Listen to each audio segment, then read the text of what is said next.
Hey les amis, bienvenue sur Gandalf Smart, une chaîne qui vous apprend à devenir un pro de l'informatique, maîtriser les astuces, le système Windows Server, Linux et le réseau, afin que vous puissiez devenir des pros dans ce domaine-là.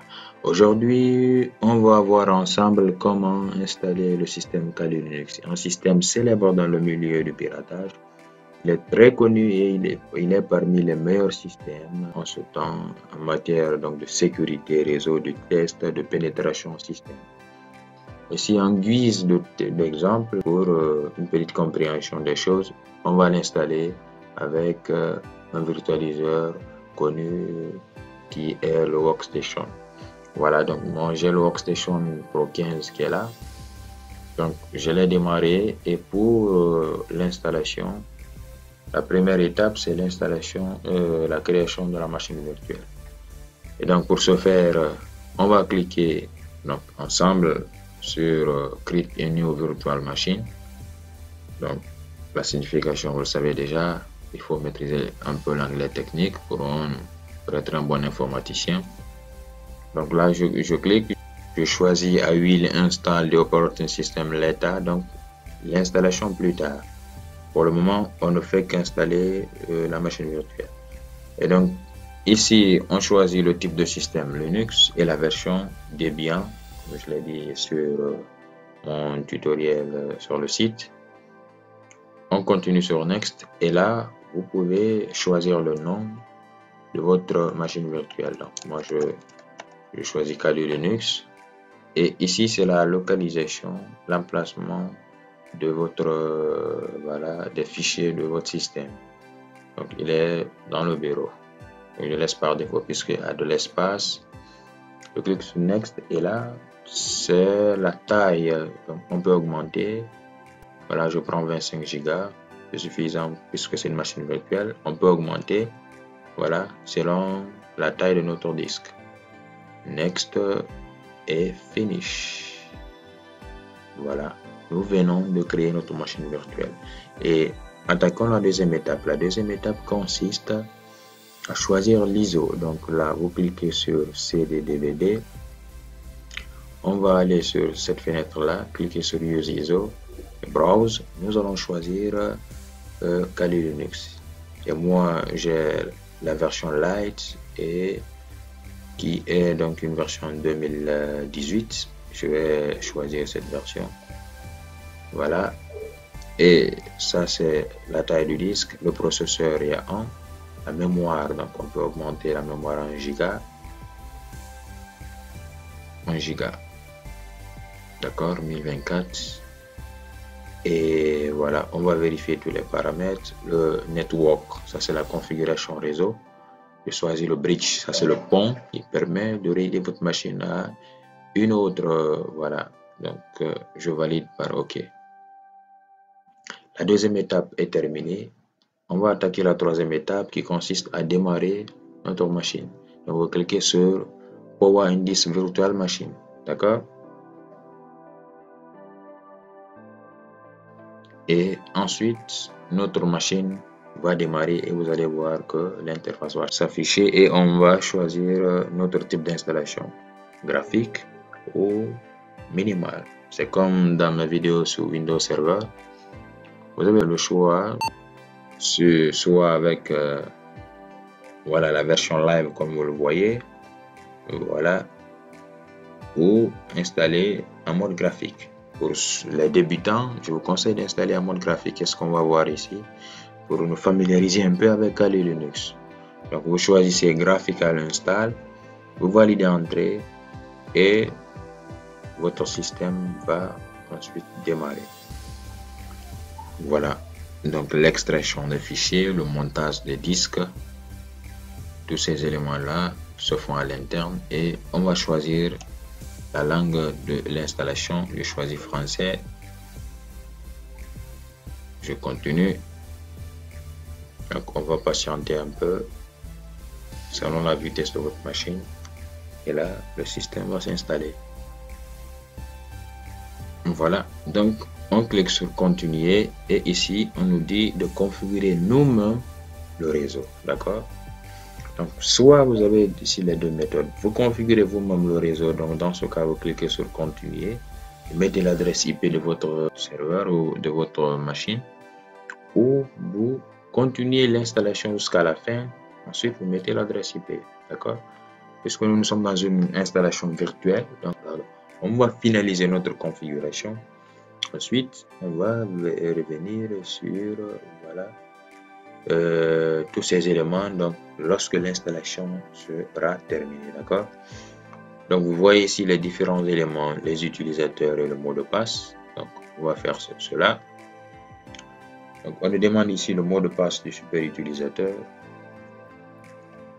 Je mets Kali. Voilà. Ensuite, je clique sur Continuer. On va me demander voilà autre chose à configurer.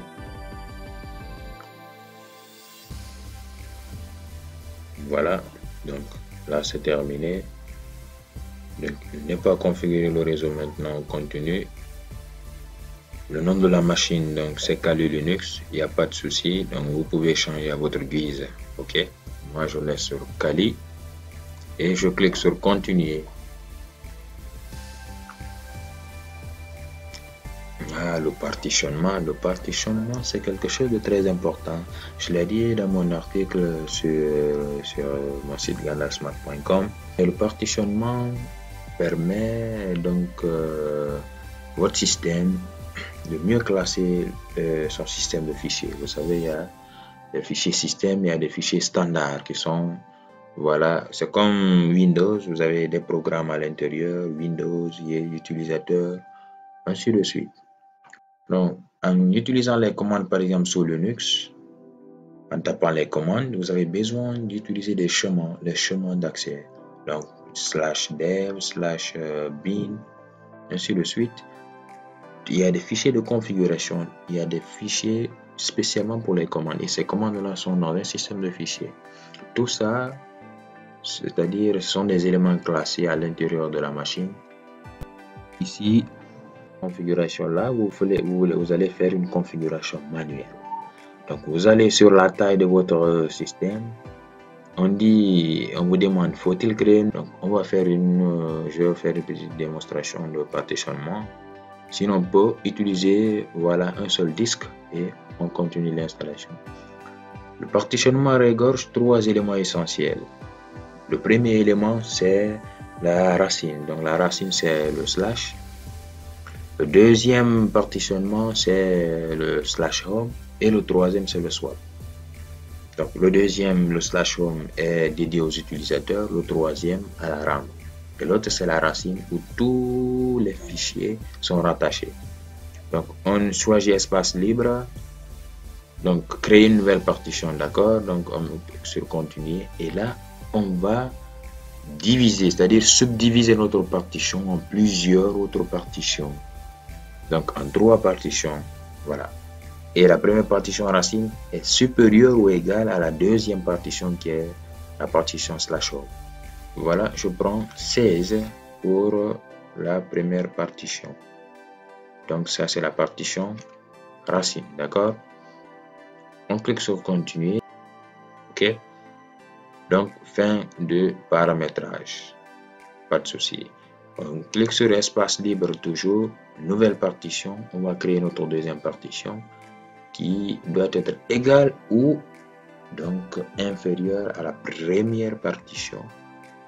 Et là, on peut lui donner 8 Go sans souci. On continue, c'est une partition de type logique. Donc début, là aussi on valide cette partition.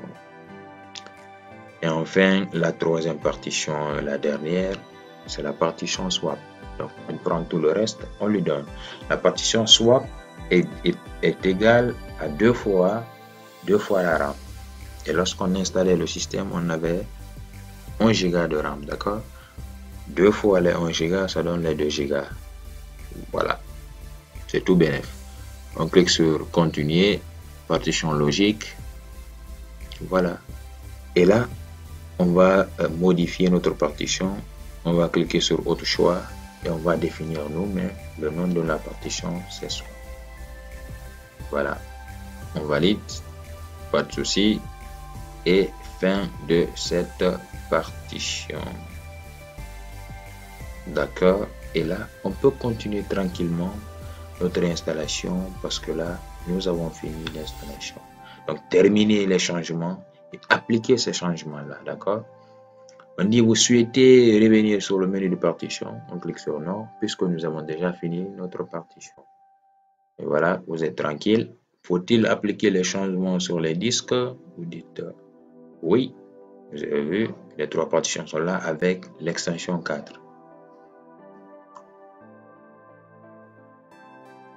OK.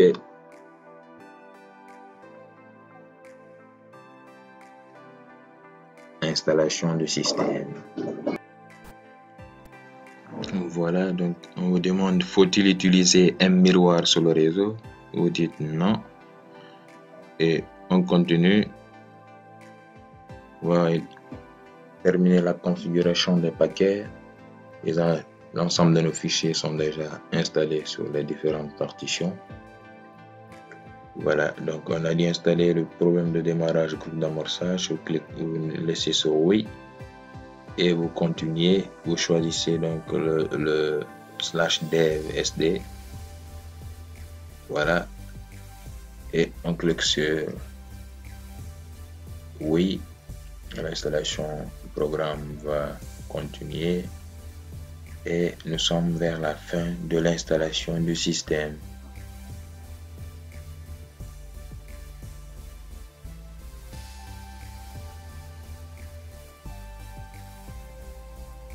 L'installation est terminée et cliquez sur continuer.